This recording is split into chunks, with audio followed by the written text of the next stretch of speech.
বিবিসির সঙ্গে সাক্ষাৎকারের প্রসঙ্গে যদি আসি, প্রধানমন্ত্রী শেখ হাসিনা বলেছেন যুক্তরাষ্ট্র তাকে ক্ষমতায় চায় না বলেই বাংলাদেশের বিশেষ নিরাপত্তা বাহিনীর উপর নিষেধাজ্ঞা দিয়েছে, যার কথা আপনি বলছিলেন। র্যাব যুক্তরাষ্ট্র শেখ হাসিনাকে ক্ষমতায় চায় না, এইটার তাৎপর্য আসলে কি? মানে যুক্তরাষ্ট্রের কি ক্ষমতা রয়েছে যে একটি দেশের মানে মানে ক্ষমতায় না চাওয়ার, মানে শেখ হাসিনাকে ক্ষমতা না চাওয়ার? যেখানে মানে প্রশ্নটি আসছে হচ্ছে এই জায়গা থেকে, শেখ হাসিনা পার্লামেন্টে বলেছেন যুক্তরাষ্ট্রের ক্ষমতা রয়েছে যে কোনো দেশের ক্ষমতা উল্টে পাল্টে দেয়ার। আমাদের প্রশ্নটা আমরা এইভাবে করতে পারি যে তাহলে কি শেখ হাসিনা এতদিন ক্ষমতায় আছেন কারণ হচ্ছে যুক্তরাষ্ট্র চেয়েছিল শেখ হাসিনাকে ক্ষমতায় দেখতে? আমার মনে হয় ওনার উত্তরটাকে আপনারা আউট অফ কনটেক্সট দিচ্ছেন।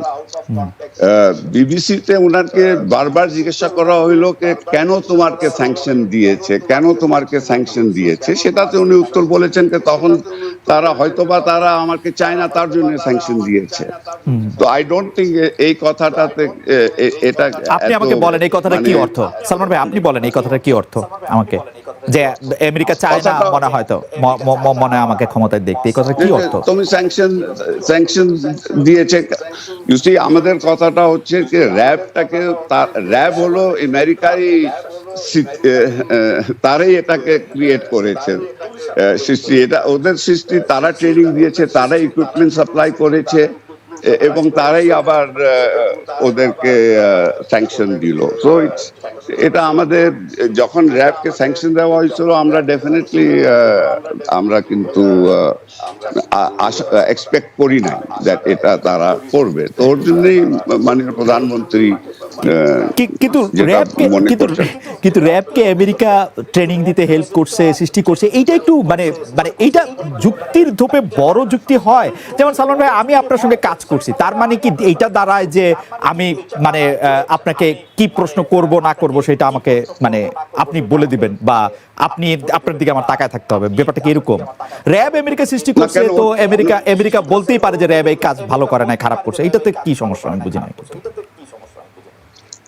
না, ওখানে সমস্যা নাই। সমস্যাটা হচ্ছে যে ট্রেনিং তো তারা দিয়েছে।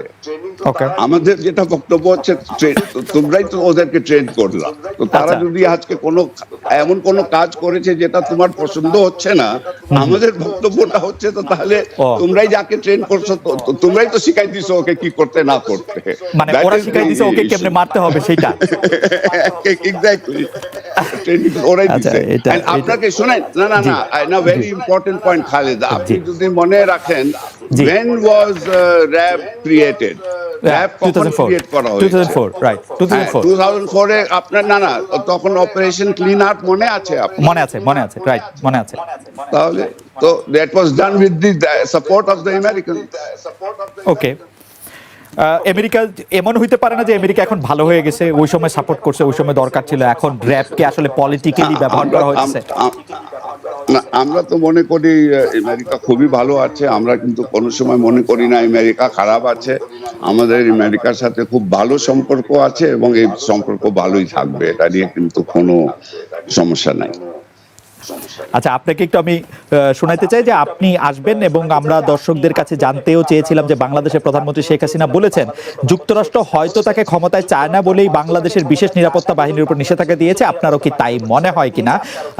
শতকরা 60% দর্শক মনে করেন যে হ্যাঁ তাই মনে হয়, শতকরা 40% দর্শক মনে করেন যে না তা মনে হয় না।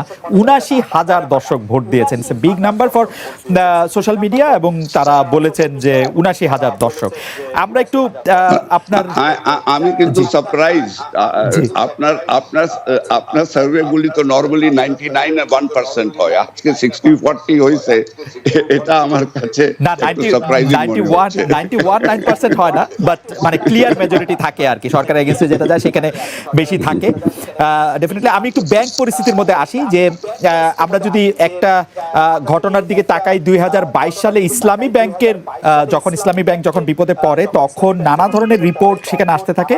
সেইখানে আমরা একটা জিনিস দেখছিলাম যে 2020 সালের ঋণ পরিস্থিতির উপর ভিত্তি করে 2021 সালের অক্টোবরে কেন্দ্রীয় ব্যাংকের একটি বিভাগের প্রণীত প্রতিবেদনে উদ্বেগ প্রকাশের কথা তখন সামনে আসছিল। তখন বলা হয়েছিল যে 4 জন বড় ব্যবসায়ী জনতা ব্যাংক ও ইসলামী ব্যাংক থেকে 21,063 কোটি 58 লাখ টাকা ঋণ নিয়েছেন। এসব ঋণ সময় মতো ফেরত না হলে আমানতকারীরা সংকটে পড়তে পারেন। এর মধ্যে নাম ছিল হচ্ছে এস আলম গ্রুপের চেয়ারম্যান মোহাম্মদ সাইফুল আলম ও তার পরিবারের 4 জন, এক্সিম গ্রুপের চেয়ারম্যান নজরুল ইসলাম মজুমদার ও তার স্ত্রীর নাম, আইএফএসি গ্রুপের চেয়ারম্যান ভাইস চেয়ারম্যান জনাব সালমান এফ রহমান এবং এসবিএসি ব্যাংকের চেয়ারম্যান জনাব আব্দুল কাদের মোল্লার নাম। এখানে আসলে বলা হয়েছিল যে বাংলাদেশ ব্যাংকের অনুমতিক্রমে ওই ব্যাংক একক সীমায় কত টাকা ঋণ দেওয়া যেতে পারবে সেটা আসলে তারা ক্রস করে লোন দিয়েছিল, এবং তার ফলে ব্যাংকগুলির অবস্থা খারাপ হয়েছিল, ভালো হয়েছিল। এই সম্পর্কে আপনার একটু মতামত শুনতে চাই আমি। না, সেটা বাংলাদেশ ব্যাংক তো তার সবসময় যখন তারা ইন্সপেকশন করে, তারা তো ওদের যা কাজই আছে অ্যাজ এ রেগুলেটর যে এই জিনিসটার উপরে একটু লক্ষ্য রাখা, আপনার কনসেন্ট্রেশন। এটা শুধু বাংলাদেশ ব্যাংক কেন, এটা সব জায়গায় সব দেশেই আছে, যেটা বলা হয় concentration of loan to one party. তার জন্য আপনার সিঙ্গেল পার্টি এক্সপোজার লিমিটগুলি আছে, এবং ওই সময় বাংলাদেশ ব্যাংক যদি তার রিপোর্টে they may have found this and that is why they published it. Eta and correctly tara Janata Bank management ke boleche ke this is tumra definitely ora bole nai ki era kio ঋণ ফেরত দিচ্ছে না, তারা বলেছে correctly that যদি এরা ঋণ ফেরত না দিতে পারে তাহলে তোমার ব্যাংকটা কিন্তু বিপদে পড়ে যেতে পারে, যেহেতু কনসেন্ট্রেশন হচ্ছে। তো সেটা টাইমলি তারা ব্যাংক ম্যানেজমেন্টকে জানাইছে যে তোমরা এটাকে এটার সমস্যাটাই তোমরা কেয়ারফুল হও, সতর্ক হয়ে যাও, আর ভবিষ্যতে যেন এই ঋণটা কনসেন্ট্রেশন তোমরা কমাইতে পারো। তো এটা কিন্তু একটা স্বাভাবিক, আই ডোন্ট থিঙ্ক এটা নিয়ে কিন্তু this is the regulators proper job they have been doing. Okay, আমি এইটার একটু সাপ্লিমেন্টারি প্রশ্ন করতে চাই যে ইসলামী ব্যাংক মানে একটা বিপদে পড়ছে এবং বলা হয় যে ইসলামী ব্যাংকে আসলে সরকার এবং সরকার সংশ্লিষ্ট যারা লোকজন আছে তারা এটার মধ্যে ঢোকার পরই আসলে ইসলামী ব্যাংকের মানে যেটাকে বলে হচ্ছে ডাউন গ্রেডেশন শুরু। এবং ইসলামী ব্যাংক আসলে বারবার একটি গ্রুপের নাম আসছে, এস আলম গ্রুপ সহ আরো কয়েকটি কারণে, বিশেষ করে এস আলম গ্রুপের কারণে আসলে ইসলামী ব্যাংকের একটা খারাপ অবস্থা তৈরি হয়েছে। আপনি কি একটু মন্তব্য করবেন ইসলামী ব্যাংক নিয়ে? এখানে যেটা আছে, আমি মন্তব্য যেটা করব ইজ দ্যাট যেটা বাংলাদেশ ব্যাংক যে কথাটা বলেছে, because it is basically Bangladesh ব্যাংকের দায়িত্ব অ্যাজ এ রেগুলেটর যে কোনো ব্যাংকে এই ধরনের কোনো জিনিস যখন বের হয় তাদেরই কাজ হলো to do the inspection and take the necessary remedial steps. তো ইসলামিক ব্যাংকের ব্যাপারে আপনারা জানেন বাংলাদেশ ব্যাংক পাবলিকলি বলেছে যে তারা দেখেছে যেখানে যেখানে তারা ইররেগুলারিটি পেয়েছে তারা ব্যাংকের কর্তৃপক্ষকে বলেছে যে এটাকে তোমরা ঠিক করো, সলভ করো। এবং ডাইরেক্টলি আমি কিন্তু বাংলাদেশ ব্যাংক থেকে আমি কিন্তু এস আলম গ্রুপের কোনো অ্যালিগেশনটা আমি শুনি নাই। এখন খবরের কাগজ না, আমি খবরের কাগজ না, আমি আসলে বলতেছে না, খবরের কাগজ ছাড়াও যদি আমি বলি, ইসলামী ব্যাংকের যে 30 জন শীর্ষ ঋণ গ্রহীতা ছিল তার মধ্যে হচ্ছে যে যাদের 3 জনের কাছে সবচেয়ে বেশি ঋণ ছিল বা সবচেয়ে বেশি লোন ছিল সেই 3টা কোম্পানি হচ্ছে এস আলমের। এবং এস আলমের এই যে টেক ওভার ইসলামী ব্যাংকে 2017 সালে বা 2017 সালের পরে 18-19 মানে এই সময়টার মধ্যে যে টেক ওভার, এই টেক ওভারটা আসলে মানে মনে হয় না যে মানে আমি যদি আপনাকে সংখ্যায় বলি, এগুলো অবশ্য আপনি সবই জানেন যে শীর্ষ ঋণ গ্রহীতাদের মধ্যে 3টা বড় ঋণ গ্রহীতা S Alam super edible oil, S Alam vegetable oil, S Alam steels and refined sugar mill, তাদের কাছেই আসলে অনেকগুলি টাকা ছিল যে টাকাটা আসলে তাদের থাকার কথা না। মানে সম্মিলিত যদি আমি টাকার পরিমাণ বলি, আপনার নিশ্চয়ই জানা আছে, তারপর আমি একটু বলি যে 18,718 কোটি টাকা, যেটা হলো আসলে 5 বছরে ইসলামী ব্যাংককে এস আলম আলম গ্রুপের ঋণ বেড়েছে, মানে তারা টেক ওভার করার পরে 6 গুণের বেশি, মানে মানে এইটা কি আসলে এটা ঠিক হইল কিনা কাজটা? এটাকে অনেকেই, মানে এটা পত্রপত্রিকায় বলি আর লোকজন বলে, অনেকেই বলছেন যে সেই পুরো ব্যাংকটাই লোপাট করে দিচ্ছেন এস আলম গ্রুপ, বিকজ যেই যে কারণগুলি বলতেছে এস আলম সরকারের সাথে সংশ্লিষ্ট ঘনিষ্ঠ, বলা হচ্ছে এস আলমের সাথে সম্পর্ক আছে আওয়ামী লীগের একজন মন্ত্রীর, মানে তো সেইটা আপনি আসলে কিভাবে দেখেন? বা অনেকে এটাও বলছেন আপনার সাথে সম্পর্ক অনেক বেশি বলে কেউ তাদের কিছু বলতে সাহস পাচ্ছে না, আমি যদি এভাবেও বলি। আমার সাথে মানে আমার সাথে সালামের কোনো সম্পর্ক নাই, ইন দ্য সেন্স দ্যাট আমি ওনার সাথে আমার কোনো বিজনেস রিলেশনশিপ নাই। অ্যাজ এ বড় ব্যবসায়ী আমি ওনাকে চিনি, উনি আমাকে চিনেন, কিন্তু আর কি সম্পর্ক আমি বুঝলাম না। আপনি বললেন অনেকেই বলে, কারা বলে কি বলে সেটা আমি ডিটেল জানি না, এটা আমার ব্যক্তিগত ব্যাপারটা বললাম। অ্যাজ ফার অ্যাজ যেটা আপনি বলেন, আমি I will again go back, যে কথাটা আমি বলেছি দ্যাট ঋণ যদি ব্যাংক মনে করে যে বিজনেস ইজ ওকে, ব্যাংক যদি অ্যাকাউন্ট যদি ঠিক থাকে, রেগুলার আছে, payment is regularly made, security ঠিক আছে, তাহলে আপনার আর Bangladesh bank as a regulator যদি স্যাটিসফাইড থাকে, তাহলে সেখানে আমার আর বেশি কিছু কমেন্ট করার নেই।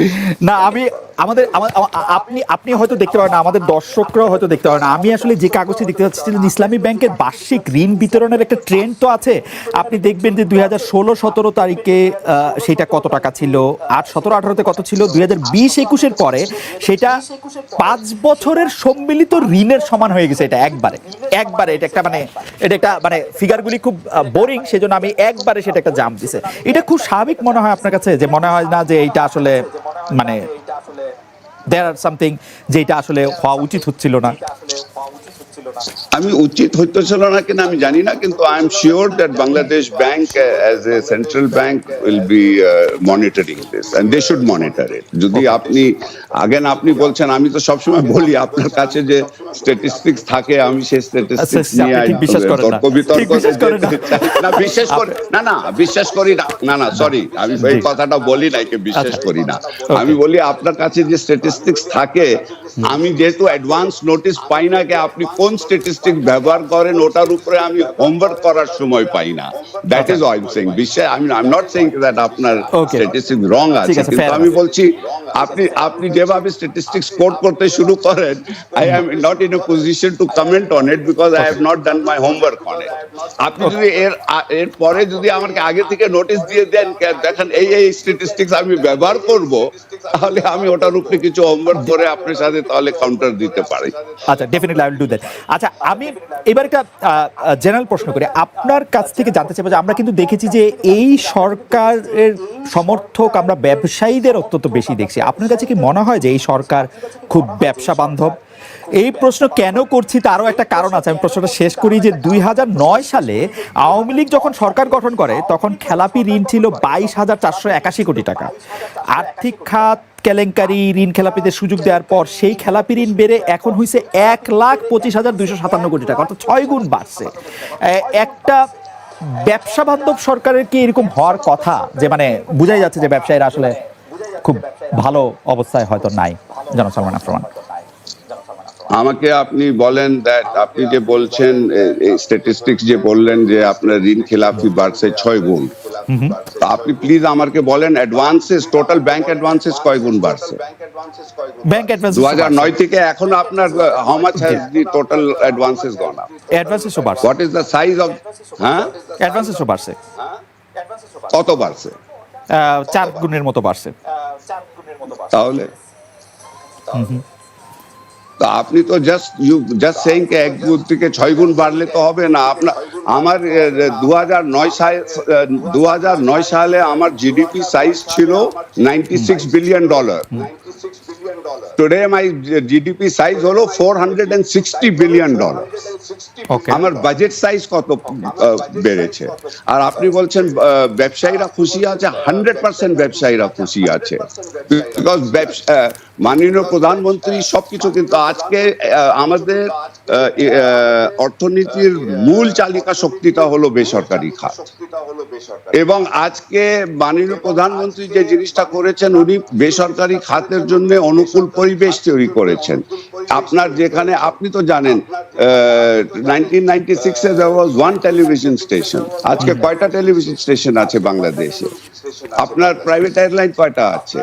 আপনার পাওয়ার জেনারেশন কয়টা প্রাইভেট আপনার আছে? আপনার ব্যাংকগুলি প্রাইভেট কত হয়েছে? ইন্স্যুরেন্স কোম্পানি কতগুলি প্রাইভেট হয়েছে?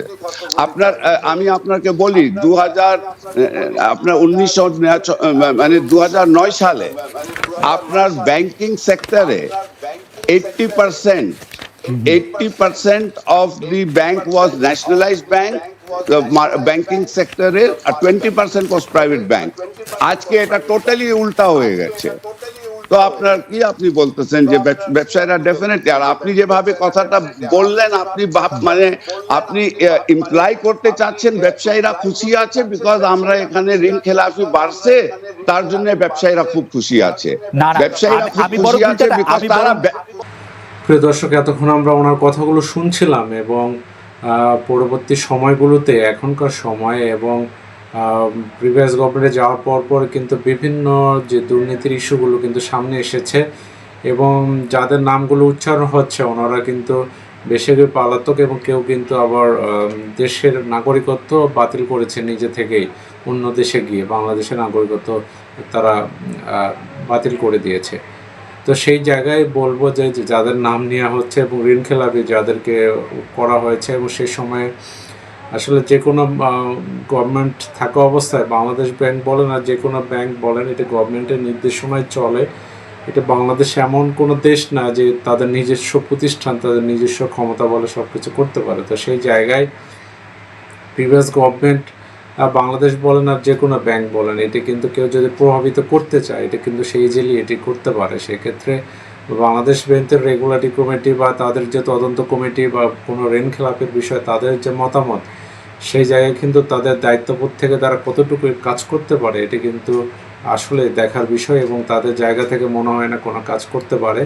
এবং যদি ফাইনাল রেজাল্টটাও আপনার ঋণ খেলাপি হিসেবে গণ্য হয়, কিন্তু এটা প্রকাশ্যে আসা কতটা তারা নিয়ে আসতে পারে এটি নিয়েও কিন্তু তর্ক বিতর্ক অনেক করতে পারবেন। তো সেই জায়গায় আমরা বলবো যে নিরপেক্ষ আপনার একটা প্রতিষ্ঠান তৈরি করার ক্ষেত্রে যে কাজগুলো করতে হয় এবং একটা জাতিকে একটি নিরপেক্ষ প্রতিষ্ঠানগুলো তৈরি করার ক্ষেত্রে জাতি হিসেবে সহায়তা, পাশাপাশি গভর্নমেন্ট তার দায়িত্ববোধ থেকে কতটুকু করতে পারলো এটি কিন্তু দেখার মূল বিষয়। তো সেই জায়গায় আমরা বলবো জুলাই আগস্টের পরবর্তী সময়গুলোতে আমরা যে জিনিসটি চাই এবং বাংলাদেশের মানুষ যে জিনিসটি চায়, প্রতিষ্ঠান তাদের জায়গায় সঠিকভাবে কাজ করবে এবং কাজ করার মাধ্যমে তাদের ন্যায্যতা এবং জনগণের ন্যায্যতা বজায় রাখবে এবং তাদের কোনো ধরনের গভর্নমেন্ট প্রভাবের অন্যায্য প্রভাবের ফলে যেন তারা বিক্রি হয়ে না যায়। তো এই জিনিসগুলোই কিন্তু